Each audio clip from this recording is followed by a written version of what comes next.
जय जोहार। हमारे छत्तीसगढ़ देख रहे हैं आप। मैं हूं आशीष त्रिपाठी आपके साथ। और अब बात इस भीषण गर्मी में हो रहे एसी रेफ्रिजरेटर धमाकों की। भीषण गर्मी में कई जगह पर एसी यानी एयर कंडीशन ब्लास्ट, तो कई जगह पर रेफ्रिजरेटर में धमाके की खबरें सामने आई हैं। और आप इन दो तस्वीरों को देखकर अंदाजा लगा सकते हैं यहां क्या हालात उस वक्त रहे होंगे जब एसी और रेफ्रिजरेटर में धमाके हुए। दरअसल रायपुर में एक घर में एयर कंडीशन में धमाका हुआ, तो वहीं बिलासपुर में एक घर में रखे रेफ्रिजरेटर में कंप्रेसर में धमाका हो गया और दोनों ही जगहों पर घर में भीषण आग लग गई। लाखों का सामान यहां पर जलकर राख हो गया। और सबसे बड़ी गनीमत और राहत की बात यह रही कि परिवार के लोगों ने किसी तरह से भागकर अपनी जान बचाई। और इस दो तस्वीर से सावधान कर देने का अच्छा खासा संदेश मिल रहा है, जिससे आपको हो जाना है सावधान। क्योंकि आज के समय में एयर कंडीशन भले ही हर घर में ना हो, लेकिन रेफ्रिजरेटर लगभग हर घर में आपको मिलेगा। तो ऐसे में सावधान हो जाएं और नियमित जांच अपने एयर कंडीशन और रेफ्रिजरेटर की कराएं। क्योंकि इस वक्त भीषण गर्मी का दौर जारी है और इस भीषण गर्मी में मशीनें भी अब दम तोड़ रही हैं और ये मशीनों का दम तोड़ना जानलेवा साबित हो सकता है। और यहां पर अगर ऐसा कहा जाए तो संभव है कि गलत नहीं होगा कि किस्मत अच्छी थी उन लोगों की जो इस घर में रह रहे थे। वक्त रहते उन्हें बाहर निकलने का मौका मिल गया।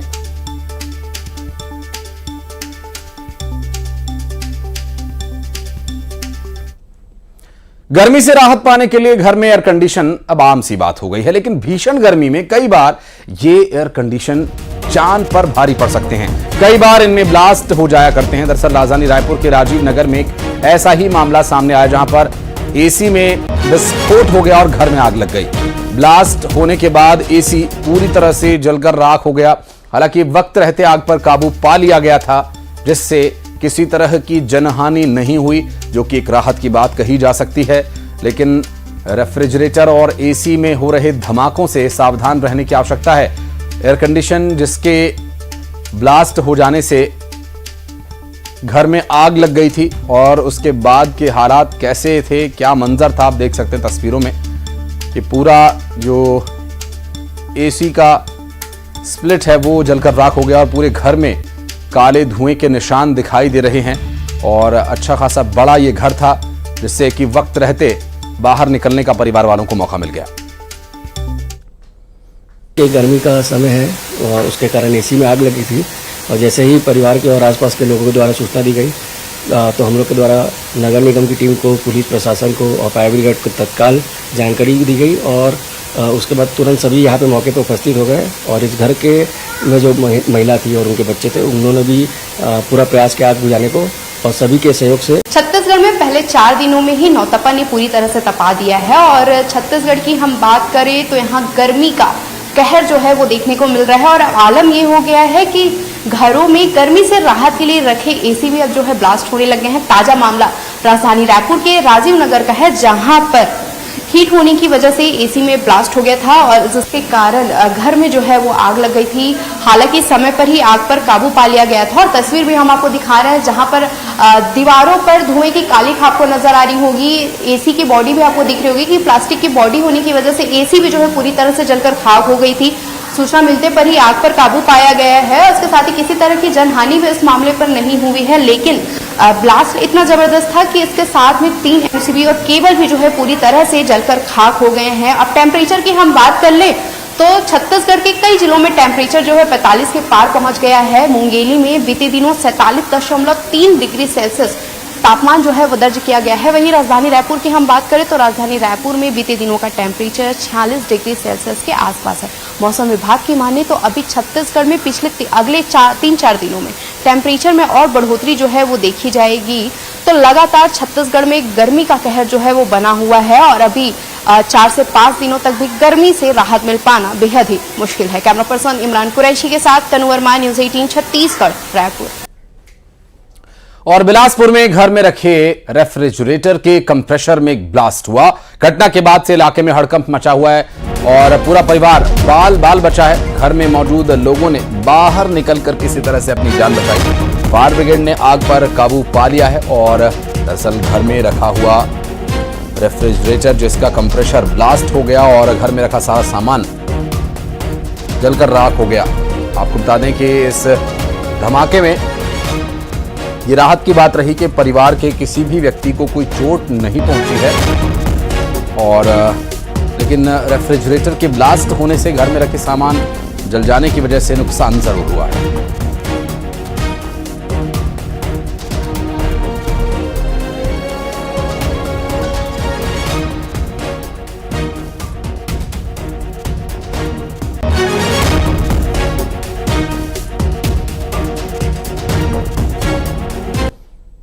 मिनट पहले लग गया लेंटर ऊपर फ्रिज था और बाकी सामान सब भूसा वूसा सब था और मतलब वो भी था, सोफ़ा सेट पलंग था ऊपर में, बाकी आसपास पूरा ताल पत्थरी का छानी डाल कर रखे थे।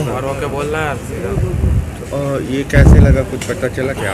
अपने आप लगा सर, गर्मी नाम से। बिलासपुर में लगातार चढ़ते तापमान का असर दिखाई देने लगा है। हीट वेव की स्थिति के साथ साथ जो लोगों के घरों में जो फ्रिज रखा हुआ है उस पर भी असर देखने को मिल रहा है। आप देख सकते हैं कि यहाँ पर एक फ्रिज है, इस पर जो कंप्रेसर है उसमें ब्लास्टिंग हुई जिसकी वजह से आसपास का सामान पूरी तरीके से जलकर खाक हो गया।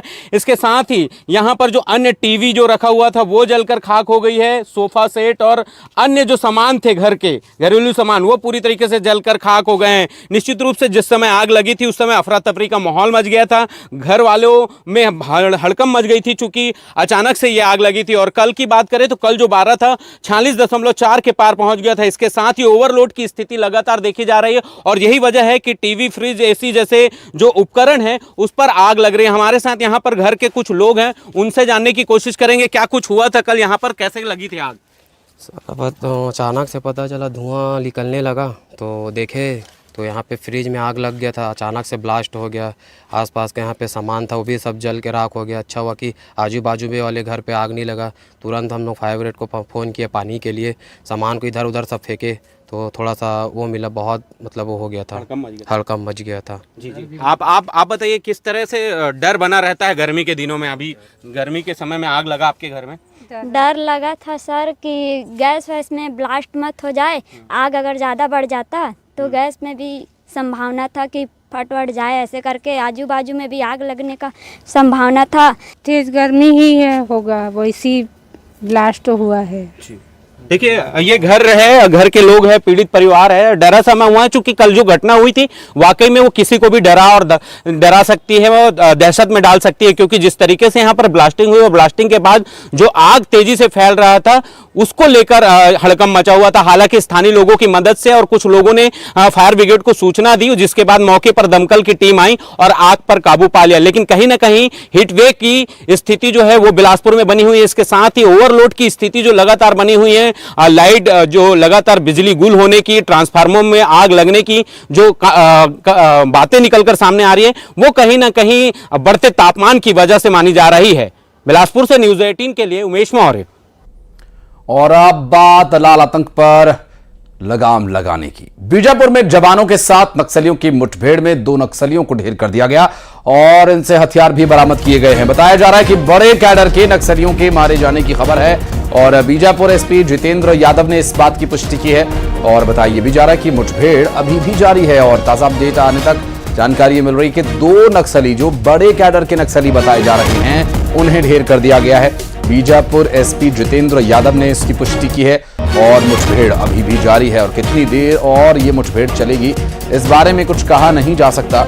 और इस भीषण गर्मी के बीच जवान अपनी ड्यूटी में कोई भी कोताही, कोर कसर नहीं छोड़ रहे हैं और इस लाल आतंक का हन कुचलने के लिए लगातार सुरक्षा बल अपनी जान की बाजी दांव पर लगाकर नक्सलियों का खात्मा कर रहे हैं। तो वहीं सुकमा में 5 लाख की इनामी महिला नक्सली को गिरफ्तार किया गया।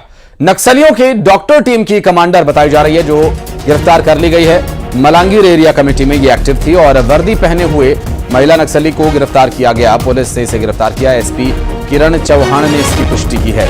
आपको बता दें कि महिला नक्सली जो अपने साथ सामान के साथ गिरफ्तार की गई है और 5 लाख रुपए का इनाम इस महिला नक्सली पर था। ये डॉक्टर्स की टीम की कमांडर बताई जा रही है और ऐसे में एक बड़ी कामयाबी यहां सुकमा में 5 लाख की इनामी महिला नक्सली को गिरफ्तार किया गया।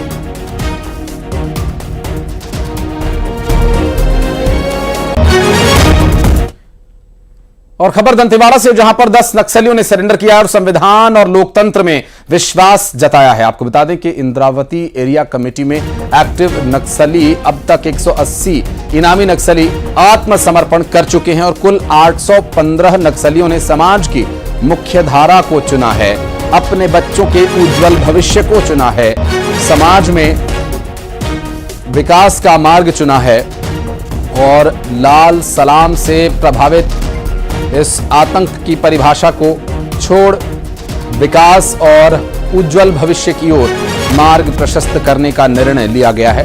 ये दंतेवाड़ा से पूरा मामला सामने आया, जहां पर 10 ऐसे लोग जो कभी नक्सली प्रभाव में थे या किसी भी कारणवश नक्सल मानसिकता को लेकर वो चल रहे थे, अब उन्होंने लोकतंत्र में, संविधान में विश्वास जताते हुए नक्सलवाद की उस लाल सुर्ख विचारधारा को छोड़ दिया है और अब मुख्य धारा से जुड़ रहे हैं अपने और अपने बच्चों के उज्जवल भविष्य के।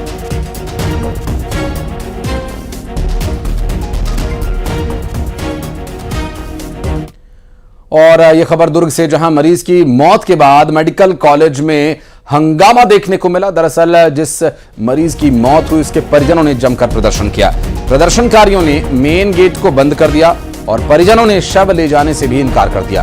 दोषी चिकित्सक पर कार्रवाई की मांग वो कर रहे हैं। पीड़ितों को मुआवजा और नौकरी दिए जाने की मांग की जा रही है। परिजनों को बिना बताए ऑपरेशन किए जाने का आरोप लगाया गया है डॉक्टर्स पर, और डॉक्टर्स पर आरोप कई और भी लगाए गए हैं, जिसके चलते ऐसे डॉक्टर्स पर कार्रवाई की जाने की मांग कर रहे हैं जो इस पूरे मामले में उनके द्वारा दोषी बताए जा रहे हैं। प्रदर्शनकारियों ने मेन गेट को बंद कर दिया और परिजन अब शव ले जाने से इनकार कर रहे हैं। उनका कहना है कि पीड़ित परिवार में से किसी एक को नौकरी दी जाए, परिवार को मुआवजा दिया जाए। दरअसल बिना बताए ऑपरेशन किए जाने का आरोप डॉक्टर्स पर यहां परिवार द्वारा लगाया जाए। और बलरामपुर में एक 12 साल के किशोर ने फांसी लगाकर जान दे दी। कारण जानकर आप भी हैरान रह जाएंगे। सिर्फ मोबाइल देखने को लेकर 2 भाइयों में कहासुनी हुई थी और ऐसी बात जब सामने आई तो जो भी इसे सुन रहा है उसके पैरों तले जमीन खिसक गई कि 12 साल के किशोर ने मोबाइल न देख पाने के चलते इस बात को वो सहन नहीं कर सका और मां की साड़ी से फंदा बनाकर आत्महत्या कर ली। रामानुजगंज थाना क्षेत्र के मितगई गांव की ये पूरी घटना, जहां पर एक बच्चे की इस बचकाना हरकत से पूरा परिवार इस वक्त गमजदा है, बेसुध है और रो रो कर बुरा हाल है। और जगदलपुर के साड़ी हाउस में भीषण आग लगने का मामला सामने आया, जहां पर रखे लाखों रुपए के सामान में आग लग गई और सारा सामान में दुकान स्वाहा हो गया। प्रशासनिक अधिकारी भी मौके पर पहुंचे और व्यापारियों का यह भी आरोप है कि बिजली का वोल्टेज घटने और बढ़ने के कारण यह हादसा हुआ है। मौके पर पहुंचे कलेक्टर ने कहा कि घटना की जांच की जाएगी।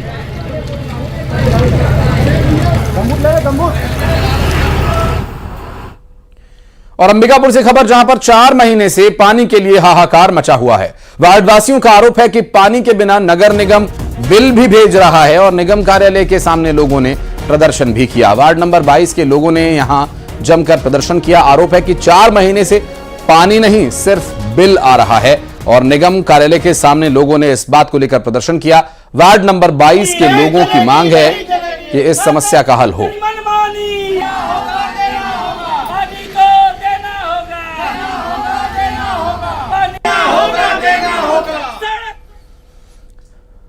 और मुंगेली से अनोखा वीडियो वायरल हो रहा है। इस वीडियो में एक बंदर भगवान भोलेनाथ पर जल की धारा अर्पित करने वाली जलहरी से अपनी प्यास बुझा रहा है और 7-8 बंदरों ने यहां पर लाइन लगाकर, कतार में लगकर इस जल से अपनी प्यास बुझाई। बता दें कि मुंगेली में इन दिनों भीषण गर्मी पड़ रही है ऐसे में इंसान तो इंसान, जंगली जीव भी हैं परेशान।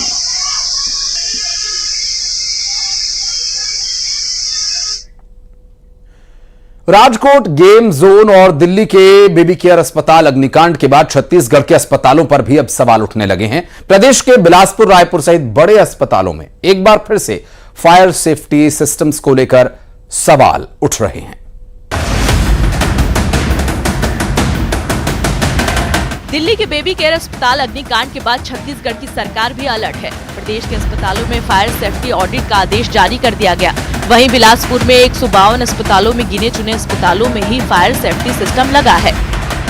उनका घर वालों खप्पर से या टीना से बना हुआ है, ऐसे लोगों के लिए अत्यधिक समस्या हो जाती है और ऐसे बच्चे हमारे पास ज़्यादा गर्म है और बच्चे को बुखार है करके लेके आते हैं, पर वास्तव में उनको कोई किसी प्रकार का संक्रमण या बुखार का इन्फेक्टिव कॉज नहीं होता। ये एनवायरमेंटल टेम्परेचर या एनवायरमेंटल फीवर है। इस कंडीशन पे बच्चे को बचाव के लिए उनको पटाव वाले घर पे रखना चाहिए या सीमित खर्च पे जो भी व्यवस्था हो सकता है, कूलर का या पानी डाल करके, और बच्चे को दूध को जल्दी से जल्दी पिलाते रहना चाहिए हर 1-2 घंटे में। इन अस्पतालों को जब लाइसेंस दिया जाता है तो हम लोग सारी सुविधाओं का निरीक्षण करते हैं कि वहाँ पे पार्किंग व्यवस्था है कि नहीं, वहाँ पे वेटिंग हॉल वगैरह ठीक से बैठने के लिए है कि नहीं, पानी वगैरह की सुविधा है कि नहीं मरीजों के लिए, उनके अटेंडेंट के लिए, वार्ड वगैरह जो है उसमें ठीक से बिस्तरों की व्यवस्था है कि नहीं, मरीजों को किसी प्रकार की दिक्कत तो नहीं हो रही है, लाइट पानी इत्यादि की व्यवस्था जो है, ये सारी चीज़ें देखते हैं वहाँ पर और उसके बाद ही उनके लिए हम लोग लाइसेंस जारी करते हैं। फायर सेफ्टी ऑडिट के बाद जिन अस्पतालों में फायर सिस्टम नहीं पाए जाएंगे उनके लाइसेंस कैंसिल किए जाएंगे। सरकार ने फायर सिस्टम ऑडिट का जिम्मा होम गार्ड को दिया है, जिसकी रिपोर्ट स्वास्थ्य विभाग को सौंपी जाएगी। हॉस्पिटल्स जो होते हैं ये संवेदनशील स्थानों में आते हैं क्योंकि वहाँ पेशेंट रहते हैं, एडमिट करना पड़ता है, तो ऐसी जगह अग्नि दुर्घटना की से सावधान रहने की आवश्यकता है। वहाँ पे हमारे निर्देश, स्पष्ट निर्देश है विभाग के कि जो भी हॉस्पिटल्स हैं उसमें NBC नॉर्म्स के अनुसार वो फायर फाइटिंग सिस्टम एवं इक्विपमेंट स्थापित करें। बिलासपुर में करीब 152 प्राइवेट अस्पताल हैं। इनमें से 12 अस्पताल बच्चों के हैं, लेकिन इनमें से कई ऐसे अस्पताल हैं जिनका अब तक फायर ऑडिट नहीं हो सका है। देश में लगातार आगजनी की घटना ने सबको झकझोर के रख दिया है।